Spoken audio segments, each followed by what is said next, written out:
Hello everyone. Welcome to Srikrishna Kala channel. So, సంకల్పం సిరీస్‌లో సింధు నాగరికత ఆల్రెడీ 3 వీడియోస్ అనేది యూట్యూబ్‌లో అప్‌లోడ్ చేయబడ్డాయి. ఎవరన్నా చూడని వాళ్ళుంటే ఫస్ట్ వెళ్లి విజిట్ చేసి ఆ వీడియోస్ చూసిన తర్వాత ఇది చూడండి. సో, ఎందుకంటే ఇందులో most expected questions, previous years questions and Jogi Naidu book base మీద చేసుకున్న క్వెషన్స్ అన్నీ ఇందులో మీకొక కంప్లీట్ ఇది చూస్తే మీకొక అంటే టెస్ట్ ఫర్ యువర్ సెల్ఫ్ అనమాట. సో, చదివిన తర్వాత ఒకసారి ఇది చూస్తే మీకు ఏ క్వెషన్స్ ఎలా చేస్తున్నామనేది అర్థమవుతుంది. సో, నెక్స్ట్ ఇప్పుడేంటంటే వేదయుగం స్టార్ట్ చేస్తున్నా. సో, నేను చాప్టర్ వైజే వెళ్తున్నాను. ఇప్పుడు సింధు నాగరికత చేశా కాబట్టి వేద నాగరికత. దీని తర్వాత సీక్వెన్స్ సిలబస్‌లో ఎలా ఉంటే అలా ఫాలో అవుతున్నాను. సో, ఇప్పుడొచ్చేసి ఫస్ట్ క్వెషన్ చూద్దాం. ఆయుర్వేదం ఈ వేదం నుండి ఉద్భవించింది అంటే Ayurveda originated from which Veda అంటే అథర్వ వేద అన్నమాట. సో, ఈ అథర్వ వేదంలోనే కదా ఈ వ్యాధుల గురించి, చికిత్సల గురించి ఉండేది. సో, దీంట్లో ప్రస్తావించబడింది ఈ ఆయుర్వేదం గురించి కాబట్టి, సో, అథర్వ వేదనంలో ఉందన్నమాట. So, next question. వేద కాలంలో 2 ప్రసిద్ధ సమావేశాలు ఏవి? అంటే which were the 2 famous assemblies of the Vedic age అంటే సభ అండ్ సమితి అన్నమాట. సో, ఈ సభా సమితి అనేది వేదిక్ ఏజ్‌లో పాపులర్ అసెంబ్లీస్ అన్నమాట. సభ అనే పదం ఈ తొలి ఋగ్వేదంలో సభని సభ అని పిలుస్తారు. లేటర్ ఋగ్వేదంలో అయితే సభా మండపం అని పిలుస్తారనమాట. దీనికి సభావతి అని మహిళలు హాజరయ్యేవాళ్ళు ఈ సభకి. సో, ప్రాథమికంగా బంధుత్వ ఆధారిత సభ అనమాట. అంటే బంధువులకి మాత్రమే ఏర్పాటు చేసుకునే సభ ఇది. తర్వాత అంటే లేటర్ వేదిక్ పీరియడ్‌లో ఈ మహిళలనేవాళ్ళు హాజరు కాలేదనమాట ఈ సభలకి. సో, ముందైతే హాజరయ్యేవాళ్ళు. కానీ లేటర్ వేదిక్ పీరియడ్‌లో మహిళలనేవాళ్ళు ఆగిపోయేవాళ్ళనమాట. సో, ఋగ్వేదంలో చివరి గ్రంథం నుండి ఇది లభిస్తుందనమాట. ఇది ఋగ్వేద కాలంలో చివరిలో మాత్రమే ప్రాముఖ్యతను సంతరించుకుందని సూచిస్తుంది. సమితి అనేది ఒక జానపద సభ అన్నమాట. సో, దీనిలో తెగకు చెందిన ప్రజలు తెగ వ్యవహారాలు జూసుకోవడానికి సమావేశమయ్యారు. సో, ఇది తాత్విక విషయాలను చర్చించేది మరియు మతపరమైన వేడుకలు, ప్రార్థనలతో సంబంధం కలిగి ఉండేదన్నమాట. సమితి ద్వారా రాజును ఎన్నుకోబడి, తిరిగి ఎన్నుకోబడే వారిని ప్రస్తావనల గురించి సూచిస్తుందన్నమాట. Next question. ఋగ్వేద ఆర్యులు ఏ విధమైన ప్రభుత్వ వ్యవస్థలో జీవించారు? The Rigvedic Aryans were governed by which form of government అన్నారు. సో, రాచరికం అన్నమాట. మొనార్కీ. సో, ఈ ఋగ్వేద కాలంలో రాచరికం ఈ సాధారణ ప్రభుత్వ రూపం అన్నమాట. ఎందుకంటే రాజరికం సాధారణ ప్రభుత్వ రూపం. రాజరికం వంశపార్యపరంగా వచ్చేది. సో, కానీ కొన్ని రాష్ట్రాల్లో ఒకే రకమైన సోపాన క్రమం అనేది ఉండేది. సో, రాజకుటుంబాల్లోని పలువురు సభ్యులు అధికారాన్ని ఉమ్మడిగా చలాయించేవాళ్ళన్నమాట. సో, ప్రజాస్వామ్య ప్రభుత్వ రూపానికి సంబంధించిన ప్రస్తావనలు ఉన్నాయి. మరియు వాటి అధిపతులను సమావేశమైన ప్రజలను ఎన్నుకునేవారు. So, next question. తొలి వేద కాలంలో వర్ణ వ్యవస్థ దేనిపై ఆధారపడి ఉండేది? In the early Vedic age the వర్ణ సిస్టమ్ వాస్ బేస్డ్ ఆన్. వర్ణ సిస్టమ్ అనేది ఈ వృత్తి మీద బేస్ అయి ఉంటుంది. ఎందుకంటే ప్రారంభంలో వేద కాలంలో ఈ వర్ణం అనేది వృత్తి పైన ఆధారపడి ఉండేది. సో, వర్ణం అనే పదం వృత్తి ఆధారంగా సిద్ధాంతపరమైన వర్గీకరణ అన్నమాట. ప్రాచీన రచయితలు వర్ణాల గురించి తప్ప మరే విషయం గురించి పెద్దగా ప్రస్తావించేవాళ్ళు కాదనమాట. సో, వర్ణం అనేది నవజాత శిశువు యొక్క వంశపార్యపర్య మూలాలను నిర్వచిస్తుంది. సో, ఇది ప్రజల రంగు, రకం, క్రమం లేదా వర్గాన్ని సూచిస్తుందన్నమాట. So, next question. వేదాలలోని శ్లోకాల కర్మకాండ నియమాలను ఏమని పిలుస్తారు? What are the rules associated with Vedic hymns called అంటే బ్రాహ్మణాస్ అన్నమాట. So, Brahmanas explained the rituals and sacrificial ceremonies. So, ఇందులో బ్రాహ్మణాలు ప్రధానంగా మతపరమైన గ్రంథాలు. సో, వీటిలో కర్మకాండ నియమాలు మరియు సంబంధిత విధులు ఉంటాయన్నమాట. Next question. యుద్ధం మనుషుల మనస్సులో మొదలవుతుంది అనే సూక్తి ఏ వేదం నుంచి ఉంది? The famous saying war begins in the minds of men is found in which వేద అన్నారు. అథర్వ వేదం అన్నమాట. సో అథర్వ వేదంలో ఈ యుద్ధం మనుషుల మనస్సులో మొదలవుతుంది అనే వేద సూక్తి అనేది ఇందులో ఉంది. సో నెక్స్ట్, వేదకాలపు ప్రజలకు తెలియని పంట ఏది? So which crop was unknown to the Vedic people అన్నారు. పొగాకు అన్నమాట. టొబాకో వీళ్ళకి తెలీదు. ఈ పొగాకు అమెరికా ఖండం నుండి తరువాత కాలంలో వచ్చిందన్నమాట. ఇది అంటే లేటర్ పీరియడ్లో అనేది వచ్చింది ఇది. వేదకాలపు ప్రజలు ఈ గోధుమని, బార్లీని, బియ్యాన్ని ప్రధాన ఆహార ధాన్యాలుగా తినేవాళ్ళు. సో వేదకాలపు ప్రజలకు పొగాకు అనేది తెలియదన్నమాట. సో నెక్స్ట్ క్వశ్చన్, ఆర్యులు ఏ వృత్తి నైపుణ్యాన్ని అభ్యసించలేదు? So which craft was not practised by the Aryans అన్నారు. సో కమ్మరి పని, బ్లాక్ స్మిథింగ్. సో కుమ్మరి పని వేరు, కమ్మరి పని వేరు. So black స్మిథింగ్. సో ఈ కమ్మరి పని అనేది వీళ్ళకి ఇలా వీళ్ళు నేర్చుకోలేదన్నమాట. సో ఇది వీళ్ళు నేర్చుకోలేదు. వేద యుగానికి చెందిన ఆర్యులు ఇనుము లోహం గురించి తెలియదు అనమాట. సో అందుకని ఈ బ్లాక్ స్మిథింగ్ చేసేవాళ్ళు ఇనుమునే కదా యూజ్ చేస్తారు. సో అందుకే తెలియదు వాళ్ళకి. వేద యుగం తర్వాత ప్రజలకు ఇనుమును ఉపయోగించారు. ఈ వేద యుగం తర్వాత ఈ ప్రజలు అనేవాళ్ళు ఇనుమును యూజ్ చేస్తారు. సో అందుకని ఆరియన్స్ ప్రాక్టీస్ చేయలేనిది ఏంటంటే బ్లాక్ స్మిథింగ్. సో నెక్స్ట్, పాండవులలో పెద్ద సోదరుడు ఎవరు? So who was the eldest among the Pandavas అంటే యుధిష్ఠిర అన్నమాట. సో యుధిష్ఠిరుడు పాండవుల్లో పెద్దవాడు అనమాట. నెక్స్ట్ భీముడు, అర్జునుడు, నకుల, సహదేవులు అనమాట. పెద్ద సోదరుడు ఎవరంటే యుధిష్ఠిరుడు. సో నెక్స్ట్, కర్మకాండలను వివరించే వేదం ఏంటి? విచ్ వేద ఎక్స్ప్లెయిన్స్ రిచువల్స్ అండ్ సాక్రిఫైజెస్ అంటే యజుర్వేద అన్నమాట. సో యజుర్వేద ఈ రిచువల్స్ని సాక్రిఫైజెస్ గురించి చెప్తుంది. సో యజుస్ అంటే యజ్ఞ సూత్రం అని, మరియు యజుర్వేదం అనేది యజ్ఞ ప్రాంతాలలో గల ఈ యజ్ఞ ప్రార్థనలో గల గ్రంథం. ఇందులో యజ్ఞాల కర్మకాండలు ఉంటాయన్నమాట. క్రీస్తు పూర్వం 1400 నుంచి 1000 వరకు ఈ మధ్య కాలంలో రచించబడింది ఇది. సో నెక్స్ట్, 6వ శతాబ్దంలో జీవించిన ప్రసిద్ధ ఖగోళ శాస్త్రవేత్త ఎవరు అన్నారు. Who was the famous astronomer of the 6th century CE అంటే వరాహి మిహిరా అన్నమాట.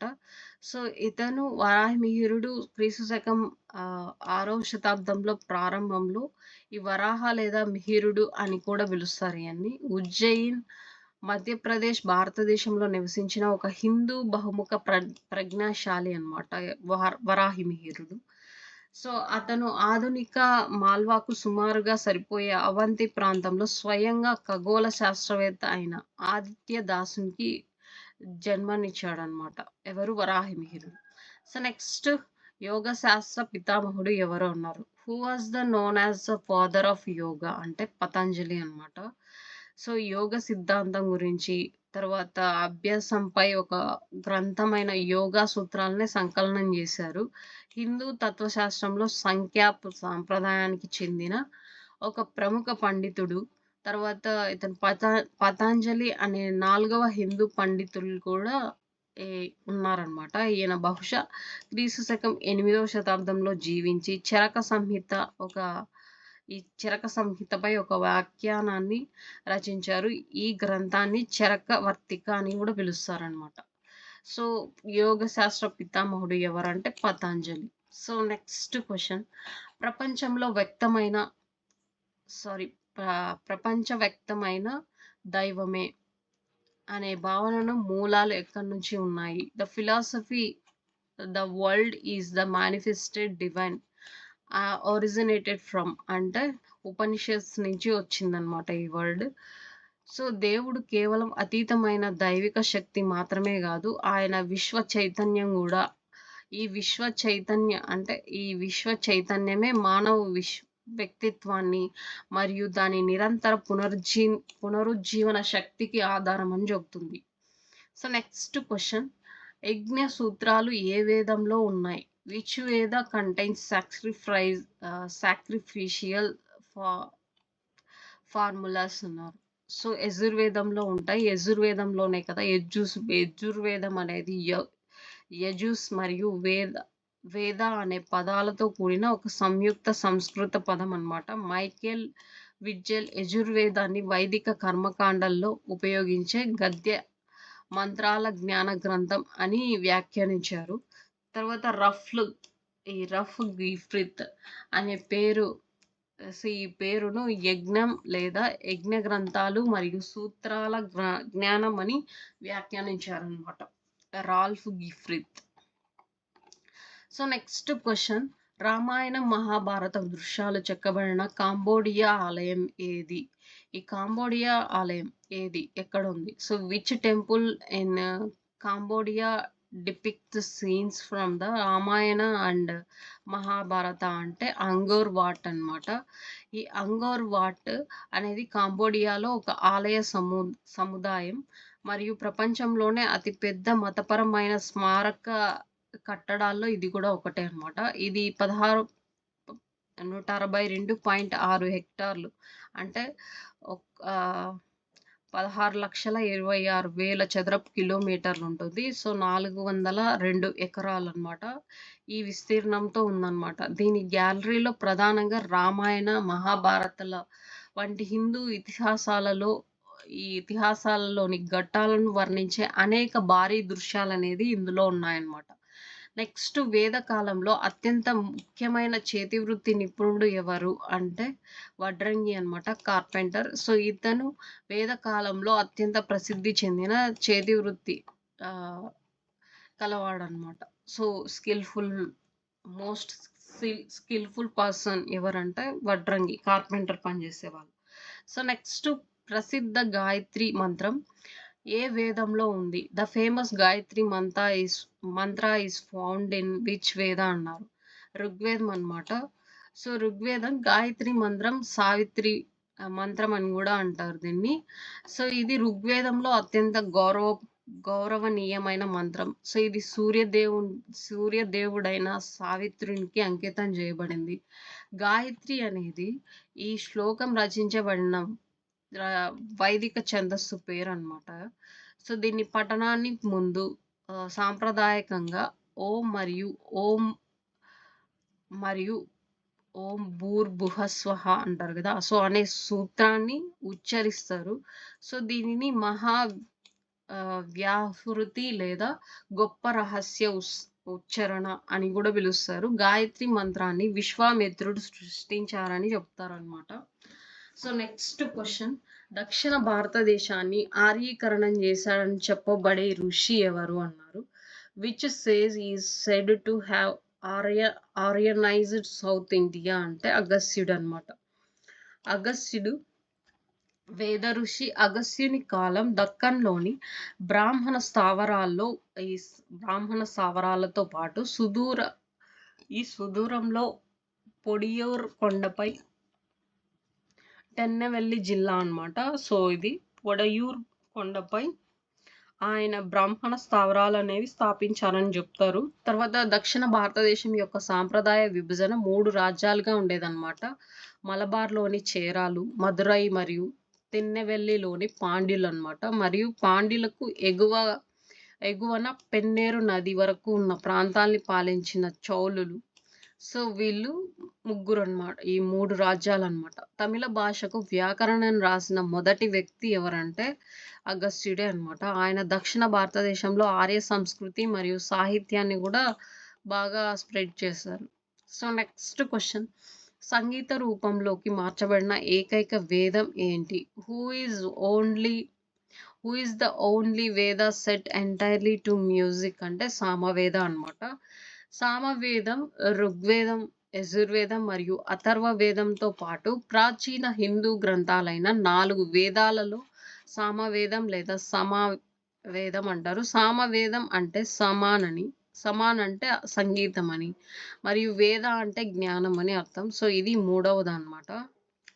మనకి వేదాలలో వరుసగా మూడవదనమాట.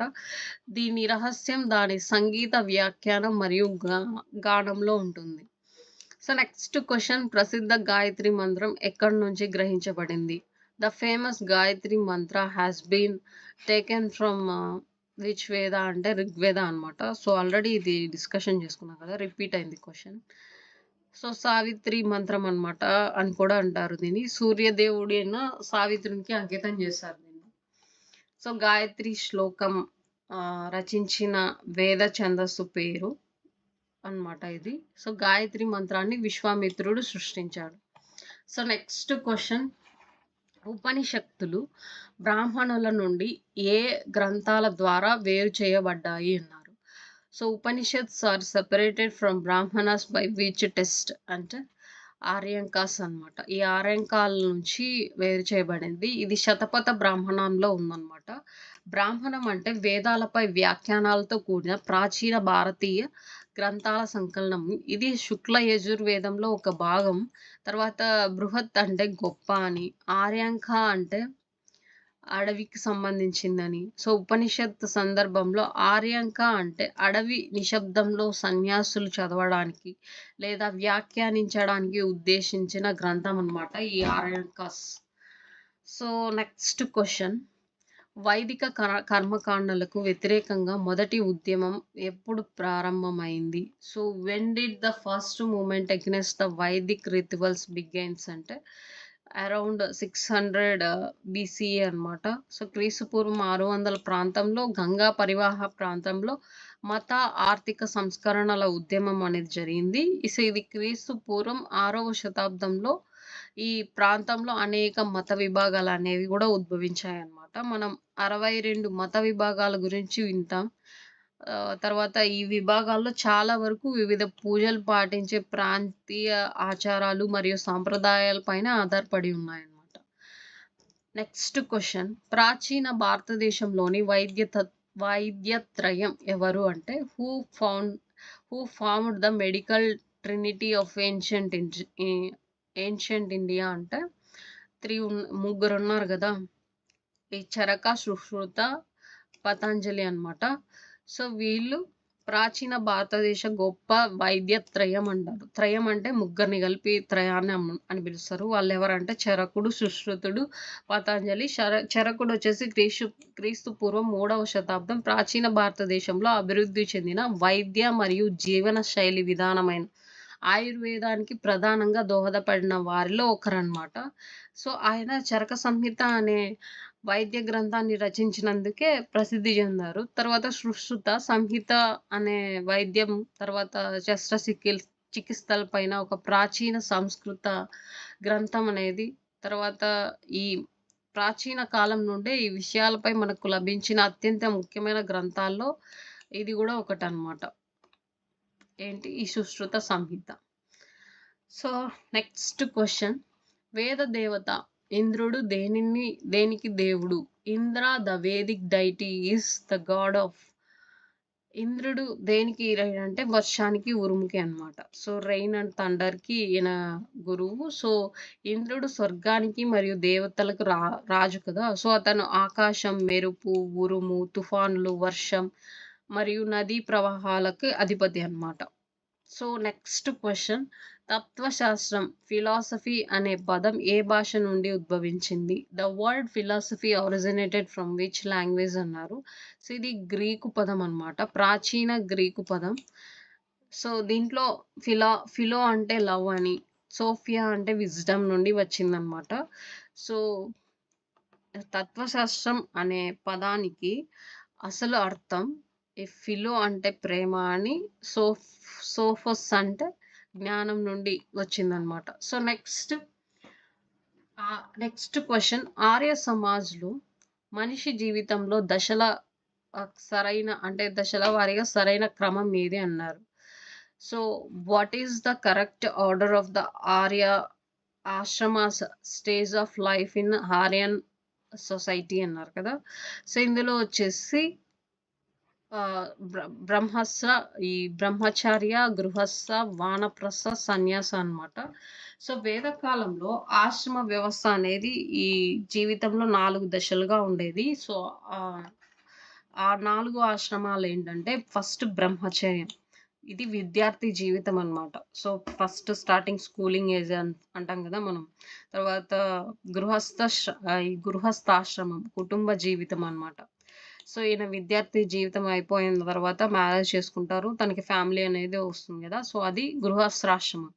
నెక్స్ట్ వానప్రస్థం విరమణ జీవితం అన్నమాట. వానప్రస్థం అంటే ఇంకా కుటుంబ బాధ్యతలు లీడ్ చేసుకొని ఆహ్, ఇంకా రిటైర్డ్ అయిపోతారు గదా! సో, అదన్నమాట. సో, నెక్స్ట్ సన్యాసం, పరిత్యాగ జీవితం. ఈ పరిత్యాగ జీవితం, సన్యాసం. ఇంకా లాస్ట్ సన్యాసం. సో, నెక్స్ట్ క్వెషన్, అథర్వ వేదం ఈ క్రింది వాటిలో దేనిని చర్చించదు? అథర్వ వేద does not discuss which of the following. మోక్షం గురించి, సో, కర్మ గురించి, జ్ఞానం, ఉపాసన గురించి అథర్వణ వేదంలో ఉంటుందన్నమాట. లేనిదేంటంటే మోక్షం గురించి. సో, దీనిని విమోక్ష, విముక్తి మరియు ముక్తి అని గూడా పిలుస్తారు.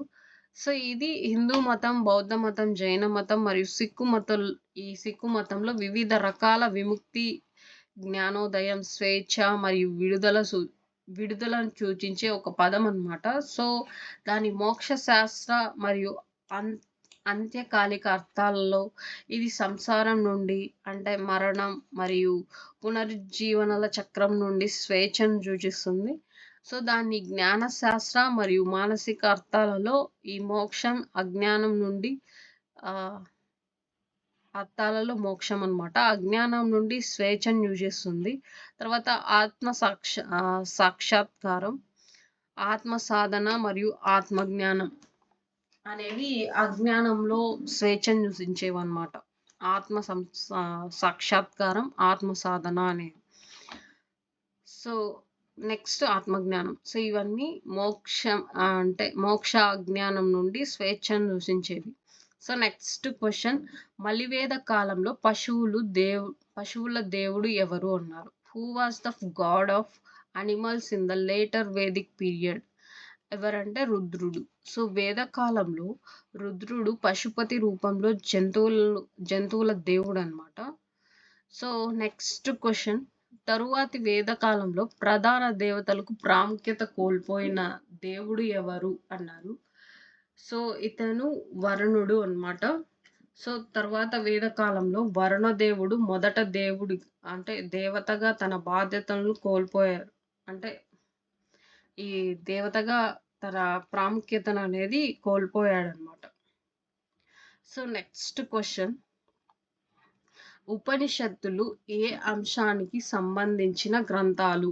So, Upanishads are books related to అని అడిగారు. సో, ఇది తత్వశాస్త్రానికి సంబంధించిందన్నమాట.